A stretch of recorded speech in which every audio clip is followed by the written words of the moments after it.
Milestone ট্র্যাজেডিতে আইমানের পর এবার না ফেরার দেশে মাকিন। নিহত শিক্ষার্থীদের প্রতি বিমান বাহিনীর শ্রদ্ধা। বিমান বিধ্বস্তের ঘটনায় গুজব ছড়ানো দুঃখজনক, বলছেন উদ্ধারকারীরা। দুর্যোগে তথ্য ব্যবস্থাপনায় গুরুত্বের তাগিদ।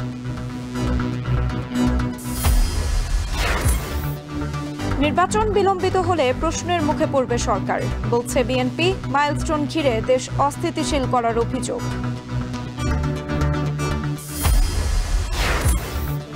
এনসিপি বিএনপি বিরোধী নয়, তবে চাঁদাবাজদের ঠাঁই নেই দেশে। ক্ষমতায় গেলে দেশ হবে দুর্নীতিমুক্ত, বললেন জামায়াত আমির। এবং ফেনীতে বিএসএফ এর গুলিতে 2 বাংলাদেশি নিহত। আহত একজন চিকিৎসাধীন। শেরপুরে 21 জনকে পুশিন।